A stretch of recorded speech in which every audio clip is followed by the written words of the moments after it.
حدیث کے اندر آتا ہے. وہ صحابی کون ہے؟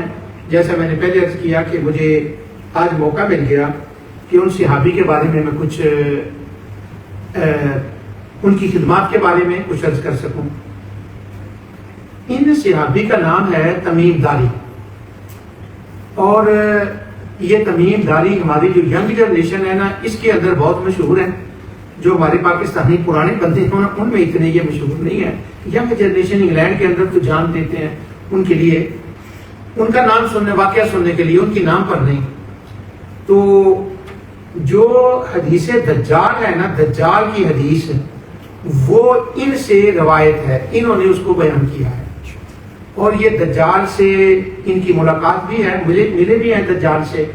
تو اب جو ہمارے ہاں پروگرام ہوتے ہیں نا، برسٹل میں ہوں، برمنگھم میں ہوں، لندن میں ہوں، اور ان کے اندر جو اسپیکر بلائے جاتے ہیں ان کو جو ٹاپک دیا جاتا ہے اس میں یہ ہوتا ہے کہ sign of the judgement day, کہ سائن ججمنٹ ڈے سے پہلے کیا کیا ہوگا.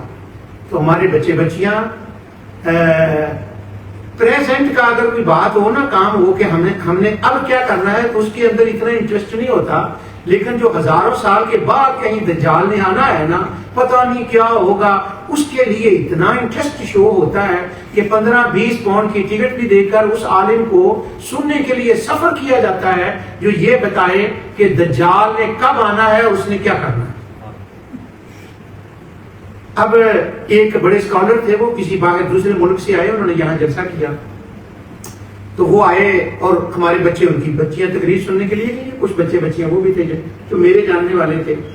تو وہ آئے، تو وہ جو عالم دین تھے ان کا ایک اپنا اوپینین تھا. تو انہوں نے کہا کہ دجال کو یہ تمیم داری ملے ہیں، اور جب وہ دجال کو تمیم داری ملے ہیں تو وہ ایک بوٹ میں بیٹھے تھے اور وہ رستہ بھول گئے اور بوٹ کی ہوا ان کو کہیں کی کہیں لے گئی. تو ان کی دجال سے ملاقات ہوئی. یہ تو حدیث میں وہ الفاظ ہیں. آگے انہوں نے اس سے ایک زبردست نتیجہ نکالا.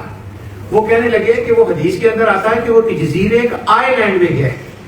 تو انہوں نے یہ نتیجہ نکالا کہ وہ جو آئی لینڈ ہے نا جس میں وہ دجال قید تھا اور تمیم داری ملے، وہ انگلینڈ تھا. ہمارے بچے بچے خوش ہو گئے کہ کیا بات ہے، نئی ایک بات سامنے آئی ہے. اور پھر چونکہ وہ دجالی سسٹم کہتے تھے بینکنگ وغیرہ کو، تو انہوں نے کہا وہ دجال نے بتایا کہ بینک کیسے بنانے ہیں، ورلڈ بینک کیسے بنانا ہے. تو یہ برطانیہ کے اندر وہ کہیں قید ہے. تو وہ مجھے آ کر 15-20 پاؤنڈ انہوں نے لیکچر کے وہاں دیے، تقریر یہ وہاں سنی. پھر وہ 2-3 اکٹھے ہو کے میرے پاس آ گئے کہ اچھا آپ بتائیں کہ وہ انگلینڈ میں کس جگہ پر ہے. میں نے کہا یہ ویسٹرن سپرمیر کے قریب ہی ہے کہیں. تو وہاں اور ان کا شوق اور بڑھ گیا کہ وہ ویسٹرن سپرمیر کے قریب کہا، حالانکہ میں تو جوک کر رہا تھا. یعنی وہ تمیم داری کے حوالے سے جن کا میں نے بیان کرنا ہے نا، ان کی شہرت اس وجہ سے ہے کہ وہ دجال کی باتیں انہوں نے بتائی ہیں. میں نے وہ بات نہیں بتانی، میں نے کوئی اور ان کی بات بتانی ہے، حضرت تمیم داری کی. تو یہ تمیم داری صحابی ہیں، یہ فلسطین کے رہنے والے تھے، اور یہ منک تھے اور راہب تھے عیسائیوں کے فلسطین کے اندر. اور جو پہلی کتابیں ہیں تورات، انجیل، زبور، ان کے بڑے ایکسپرٹ تھے. اور وہ کتابیں جو دوسری مشہور نہیں ہیں، تاریخ کی ہیں، یہودیوں عیسائیوں کی، اس کے بھی یہ ایکسپرٹ تھے. اور منک تھے. اور منک کا آپ کو پتا ہے کہ وہ دنیا داری کے ساتھ ان کا تعلق نہیں ہوتا، وہ عبادت وغیرہ بہت زیادہ کرتے ہیں اپنے حساب سے. تو یہ بھی بہت زیادہ عبادت کرتے تھے.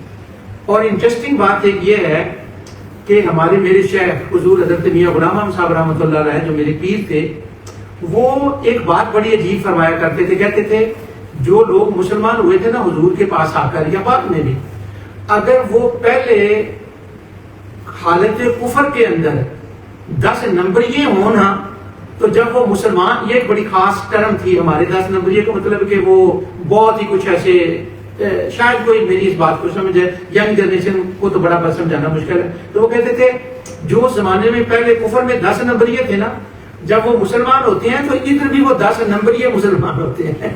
یعنی اتنے آ کر اچھے کام وہ کرتے ہیں کہ ادھر بھی وہ 10 نمبر لے جاتے ہیں. تو یہ تمیم داری جو تھے، یہ جب حالت کفر میں تھے تو منک ہونے کے اعتبار سے یہ ان کے 10 نمبریے تھے. پر جب یہ مسلمان ہوئے ہیں تو ان کے اتنے واقعات ہیں اسلام کے اندر کہ انہوں نے ادھر بھی 10 نمبر ہی کر لیے ہیں. تو یہ تمیم داری منک اور راہب تھے فلسطین کے اندر، ایکسپرٹ تھے ان کتابوں کے، جو کتابیں ہیں پچھلی. اب فلسطین سے ایک وفد آتا ہے قبیلہ دار سے، اس وجہ سے ان کو تمیم داری کہا جاتا ہے۔ تو ان کے ایک بھائی تھے، ان کا نام نعیم داری تھا، وہ بھی مدینہ منورہ میں ایک وفد کے ساتھ آئے مسلمان ہونے کے لیے، دوسرے لوگ بھی تھے۔ اب یہ دونوں بھائی آئے ہیں وہاں پر مدینہ منورہ میں، نبی کریم صلی اللہ علیہ وسلم کی خدمت میں حاضر ہوئے، اور دونوں بھائیوں نے اسلام قبول کیا، اور اسلام قبول کرنے کے بعد انہوں نے مدینہ منورہ میں ہی رہائش اختیار کر لی، یہی وہ رہنے لگے۔ وہ جو واقعہ میں نے سنانا ہے نا آپ کو، جس کے لیے میں نے ان کا شروع کیا، وہ اینڈ میں جا کر سناؤں گا، لیکن پہلے ذرا ان کی کچھ اور باتیں موقع مل گیا مجھے آپ کو بتانے کا۔ مدینہ منورہ میں یہ رہنے لگے، آئے فلسطین سے تھے، منک تھے، ماہر تھے۔ ایک دن رسول اللہ صلی اللہ علیہ وسلم صحابہ کے ساتھ مسجد میں بیٹھے، کچھ گفتگو چل رہی تھی، اور یہ تمیم داری بھی موجود تھے، ان کے بھائی بھی تھے۔ انہوں نے ایک بڑی عجیب بات کی حضور نبی کریم صلی اللہ علیہ وسلم کی خدمت میں، لوگوں کے لیے عجیب تھی، نہ وہ حضور کے لیے عجیب تھی، نہ وہ ان کے لیے عجیب تھی، لیکن دنیا کے لیے وہ عجیب تھی۔ وہ عجیب بات یہ تھی کہ جو حکومتیں ہوتی ہیں، جو نئے علاقے آباد ہوتے ہیں، ان کے اندر حکومتوں کی طرف سے زمینوں کو آباد کرنے کے لیے گورنمنٹ لوگوں کو زمینیں دے دیتی ہے کہ اچھا یہ 3 مربع ہیں، یہ 3 مربع ہیں، یہ تمہیں الاٹ کیے جاتے ہیں اور تم ان کو آباد کرو۔ اب جو ملک بنتے ہیں نا، بڑے ملک، وہ اسی طرح سے بنتے ہیں۔ مثلا مغلوں کے زمانے میں بہت سے لوگوں کو زمینیں الاٹ ہوئی، انگریزوں نے بھی کی، یا حکومتیں کرتی ہیں۔ تو یہ جو تمیم داری ہیں، یہ اس محفل میں بیٹھے ہوئے ہیں حضور کے پاس، تو یہ پتہ کیا کرتے ہیں، کہتے ہیں یا رسول اللہ میں فلسطین سے آیا ہوں، اور میں جو پہلی کتابیں ہیں نا ان کا ماہر اور ایکسپرٹ ہوں۔ میں نے پہلی کتابوں میں ایک بات پڑھی ہے، اور وہ بات یہ پڑھی ہے کہ جو آخری نبی آئے گا وہ پیدا ہوگا مکے میں، ہجرت کرے گا مدینے میں، اور اس کی حکومت چلی جائے گی شام سے بھی آگے تک۔ تو میں شام سے آیا ہوں، فلسطین سے، تو میری کتابوں کے مطابق تمہارا جھنڈا فتح کا وہاں تک جائے گا، تم نے فتح کرنا ہے، اور وہ علاقہ بہت بڑا ہے۔ جب وہ بڑا علاقہ ہے، جب وہ فتح ہوگا، آپ پہنچ گئے ہیں بات تک، جب وہ فتح ہوگا علاقہ، تو وہاں آپ نے لوگوں کو زمینیں دینی ہے کہ اچھا تم اس کو آباد کرو، تم اس کو آباد کرو۔ تو ابھی فلسطین فتح نہیں ہوا، شام فتح نہیں ہوا، وہ تو کبھی آئے گا وقت کہ وہ فتح ہوگا، لیکن آپ کا جھنڈا وہاں لہرائے گا۔ تو میں آج یہ آپ سے درخواست کرتا ہوں، یہ میں کاغذ لایا ہوں، جو یہ رق، اس کاغذ کو عربی میں کہتے تھے پارچمنٹ، اس کو انگلش میں کہتے ہیں یہ میں کاغذ لایا ہوں، اس کاغذ کے اوپر وہاں پر 12 گاؤں میرے بھائی کے نام کے لکھ دیں اور 12 گاؤں میرے نام لکھ دیں۔ ابھی فلسطین فتح نہیں ہوا، وہ کہتے ہیں، اور انہوں نے پڑھا تھا کتاب، انہوں نے کہا یہ پکی بات ہے۔ حضور نبی کریم صلی اللہ علیہ وسلم نے وہ پارچمنٹ، وہ جو کاغذ تھا، وہ لیا اور حضرت علی رضی اللہ تعالیٰ عنہ کو بلایا، اور بلا کے فرمایا اس کاغذ کے اوپر 12 پنڈ، اب میں ٹھیک اپنی زبان میں لفظ کہتا ہوں، 12 پنڈ لکھ دیں تمیم داری کے نام، پورا علاقہ، پورے مربع، اس کا خاندان ان کو آباد کرے گا، اور 12 پنڈ جو ہیں وہ لکھ دے اس کے بھائی کے نام۔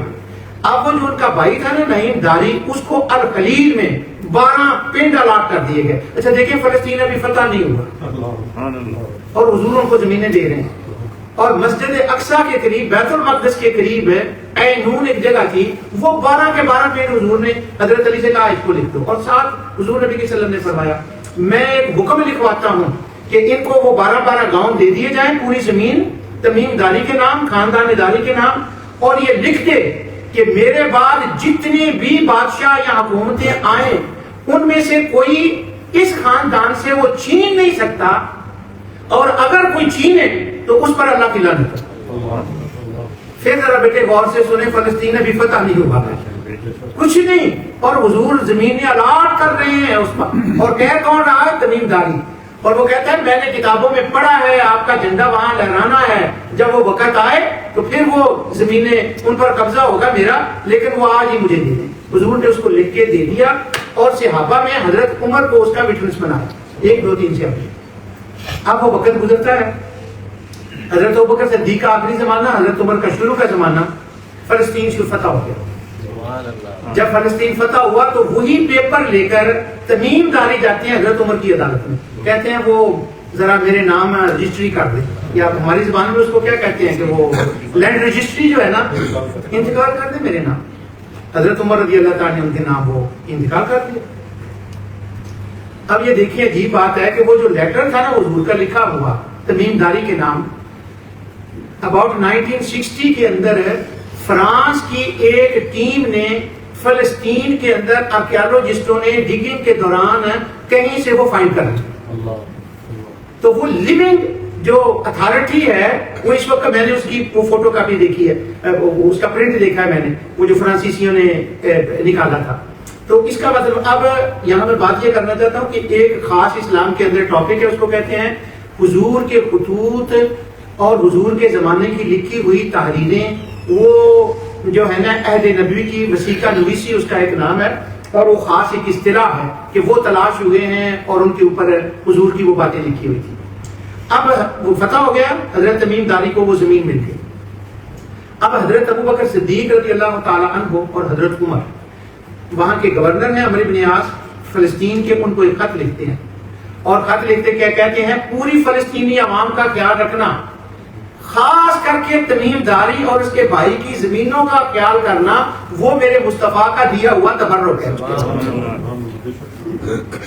اب جب ہم بات کے ادوار پڑھتے ہیں اس اتفاق سے، آپ ظہیر آج ہمارے پاس جمعہ خان پڑھنے کے لیے آئے، یہ لوئر ہیں، بیٹے شاید یہ بات زندگی میں آپ کو اس کی کبھی ضرورت نہیں پڑے گی، پر کبھی یاد رکھیں ایز اے لوئر، جو اسلامک قانون کے اوپر، الاٹمنٹ کے اوپر چیریٹی قانون جو بنے ہیں اور جن کو لکھا گیا ہے، جو چیریٹی قانون خلفائے راشدین کے زمانے میں، امام ابو یوسف کے زمانے میں، امیہ کے زمانے میں، جب وہ چیریٹی کوئی قانون بنتے تھے نا کہ یہ وقف کا اوقاف کا قانون ہے، تو اس کے وہ جو قانون بنتے تھے وہ حضرت تمیم داری کی زمین سے بنتے تھے۔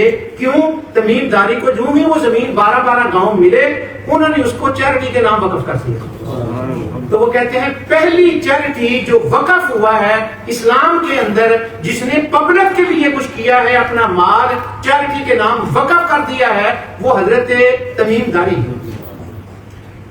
کتاب الخراج کے اندر امام ابو یوسف نے اس کا ڈسکس کیا، اور گوروں کو تو آپ جانتے ہیں کہ جو ایکسپرٹ ہیں اس لائن کے، وہ جب چیریٹی کے لا کو دیکھتے ہیں تو تمیم داری کا وہاں نام ہوتا ہے کہ فلسطین کے اندر پہلی چیریٹی ان کی تھی، پہلی زمین بھی ان کے نام الاٹ کی گئی، اس لحاظ سے کہ جو بھی ملک فتح کیا اس میں وہ الاٹ کر دی گئی۔